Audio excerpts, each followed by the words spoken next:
Professor Yost back in the building, and in today's video I'm going to be discussing specifically how to get in and stay in shape while working a corporate job. Vastly important, okay?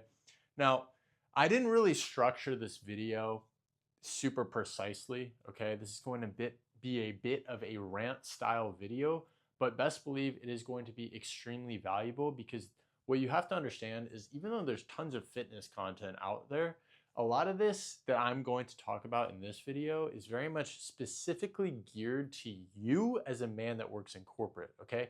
I myself have a corporate 9 to 5. Sometimes it's more like 9 to 9, but that's a discussion for another day. So I fundamentally understand the unique challenges that you face as a guy working in corporate, okay? Now, I too am someone that I'm passionate about fitness, I'm passionate about health. I believe it is the foundation for living a good, successful life. And the reason that you are watching this video is likely because you have come to understand that something is missing from your life, right? Like corporate is not enough.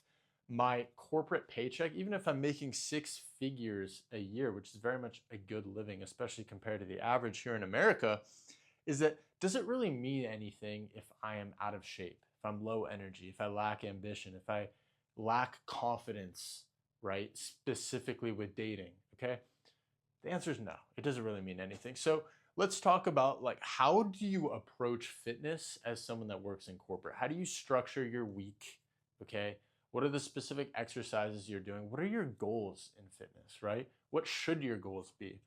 Let's dive into it, okay? So starting off with what I did line up here for you.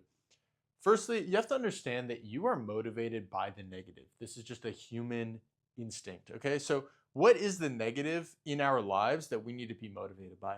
We have low drive, okay? We have a skinny, fat physique. We're ugly, and we have a lackluster dating life, okay? This sounds very cutthroat. This is a cutthroat channel. If that's not for you, go watch someone else's video, okay? I work in corporate. I see this all the time. It doesn't have to be this way. That's why I have no shame in being as cutthroat as I am. It would be one thing if this was fixed, okay? If there was nothing you could do to change these things, the very fact of the matter is, even if you were looking in the mirror and you were ugly, this isn't because you're actually fundamentally ugly. It's because your habits, your lifestyle, your corporate job is making you that way, okay? We don't want to be that way anymore. We are motivated by the negative, okay? We don't want to be this anymore. What do we want to be, okay? We want to have an angular face / visible jawline, okay? Normal to want that. Looks way better, you look better, you feel better, you perform better. High energy and confidence. We want a muscular, lean physique, okay? And ultimately, we want results in dating and in life in general, okay? So let's talk about how to think about fitness specifically from the lens as someone that works in corporate, okay? What are your unique challenges, okay? Well, specifically, it's that a certain amount of your time, in fact, the majority of your time throughout the week, throughout the day, is allocated towards your corporate job, okay? And what are you doing at your corporate job, okay?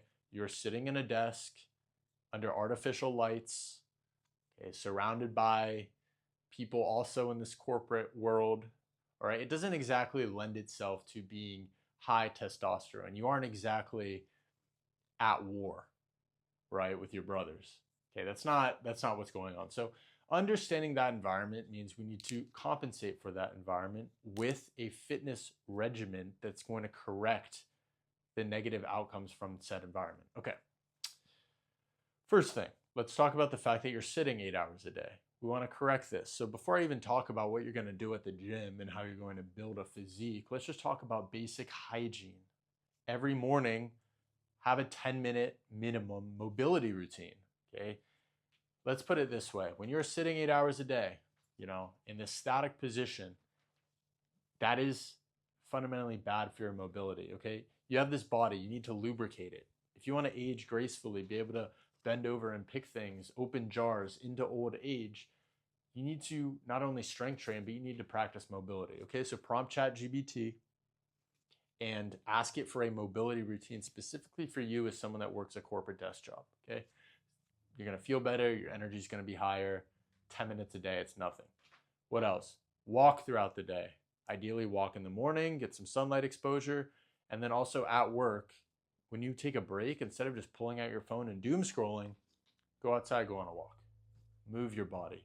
Okay, start to understand exercise not just as your hour at the gym, however many times a week, but as a holistic ideal that you try to live up to.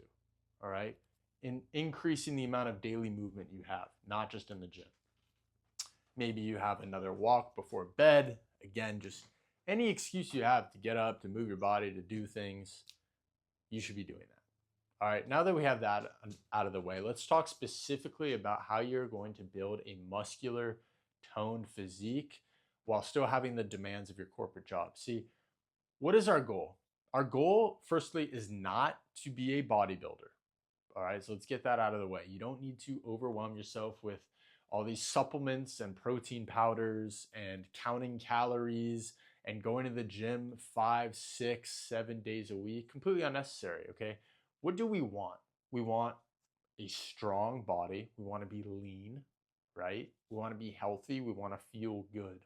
All right, if you look at me, I'm not overly muscular, yet I still have the confidence to get up here and talk about these things because my goal isn't to be as big as possible. My goal is to be athletic, to be reasonably strong, to the extent that it improves my life. Okay, my life isn't improved by spending excess hours in the gym, by dedicating time and energy to weighing my food and making sure it's a certain amount of calories. Like, this stuff has diminishing returns. Fitness, you need to start thinking about not as a hobby, not as, oh, I'm a bodybuilder, but as just basic hygiene, like brushing your teeth.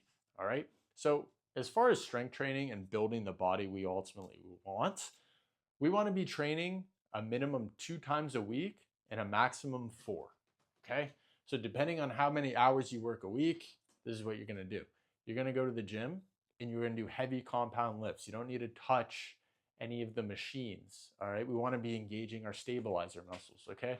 So, you can choose a different split. I would do a upper lower split or a full body split. You could do full body 3 days a week. You could do full body twice a week. You could do upper lower 4 times a week. You could do upper lower twice a week. The point is that right now you aren't training. So once you start training, like, your body is going to change as a result. All right. Vastly important.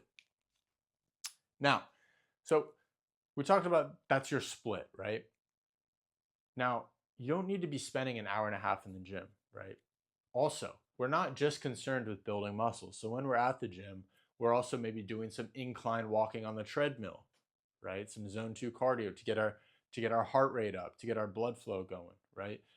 What a lot of guys do that work in corporate that maybe do go to the gym is they're doing these bodybuilder style movements. So they're sitting all day, right? 8 hours plus, and then they finally do get to the gym and they're doing these very strenuous and limited in range of motion movements. So like this, this, this. And what you need to recognize is, while yes, that has some value in building strength, is that we want to be moving our entire body. That's why I encourage you to do a daily mobility routine. Okay. Now, when it comes to your strength, I don't like just going to the gym right after work and just like picking up 200 pounds, right? You need to warm up to lubricate your body. So do a little mobility, do a little walking on the treadmill, do a few warm up sets, and then do your thing. Okay. As far as the actual training is concerned, like I said before, you want to be doing heavy compound lifts. Okay. This is going to boost your testosterone. All right. What you have to understand about your corporate environment is that it's not an environment that is conducive to you and your nervous system being explosive. Okay. It is a very sedentary, calm, feminine environment, right? So what the gym is doing is it's compensating for that environment. You're priming your nervous system, your musculature to be able to be adapted for these activities. And what that's going to do is, outside of the gym, you are now going to possess that same drive, that same energy, those instincts that are ultimately going to serve you and you living a better life. Okay. I know I'm speaking at length here. I'm speaking very fast. Stay with me. Okay. So basic routine, right? Say it's an upper body day. Do something like pull-ups, okay? And then do something like some sort of pressing motion to get your chest going. Do some core work, right? It's pretty much all you need. You don't need to waste your time training arms, okay? When you do a pull-up, you train your bicep. When you do a chest press, you train your tricep, okay? Again, our goal is not to be a bodybuilder. We are working corporate, okay? We already have all this time allocated towards our corporate job. We don't need to spend all this excess time just so our bicep is like minimally larger than it would otherwise be if we only did pull-ups, right? You understand what I'm getting at? Okay, lower body. Things like squats, things like hinge movements. We are doing Romanian deadlifts, okay? It's pretty much all you need. Do some calves, all right? And then you can also incorporate some core work. Again, our objective is not to be a bodybuilder. It's to be lean. It's to be strong. It's to be energized. It's to improve our testosterone levels, okay? Spending excess time in the gym, taking all these supplements, this is taking away time and energy that isn't really serving us. You're not getting as much bang for your buck, okay? You want to be a minimalist. You have a life outside of corporate. You have a life outside of the gym, okay? We want a minimalist approach so you can just be healthy and feel good and operate in the world as you want to, okay? If you are super attached to bodybuilding, you really get into it, you know what? That's you, and I'm in favor of that. Last thing I haven't talked about, I talked about mobility, I talked about strength training, okay? Last thing I want to go over, sports related hobbies. I don't hear anyone talking about this. For some reason, we've all agreed that pretty much when high school is over, or for some people college, we just stop playing the sport we grew up playing. And I have no idea why. We watch sports, we group up with our friends and we drink beer and we idolize professional athletes and we bet on the outcome of those games. But for some reason, most of us aren't still playing the sport we grew up playing that we actually have a passion for. So what I encourage you to do, whether it's basketball, whether it's soccer, okay, whether it's pickleball or tennis, volleyball, whatever it may be, that you already have some skill in, when it comes to the weekend or maybe like weeknights, engage in this activity, okay? Meet people, engage in competition as well. That's something I left out here. At the gym, as great as it is for your testosterone building strength, I feel that men have a fundamental need for physical competition, and sports is going to address that, okay? Corporate environment, it doesn't lend itself to that competitive spirit. You kind of have to stifle that masculine energy you have. This is why you need to go out of your way to actually build that up, to actually engage in habits that allow you to be free, okay? To be free. Because at corporate, let's be real, it's providing a paycheck, which gives you some freedom, but you can't be fully free. You can't be your full authentic self as a man. You can't actually be as healthy and vibrant and vital as you want to be. So you need to go out of your way to do these things. Now, what I want you to do, if you found value from this video, okay, what I want you to do is I want you to hit the like button. I want you to subscribe. My name is Professor Yost. I will see you in the next one.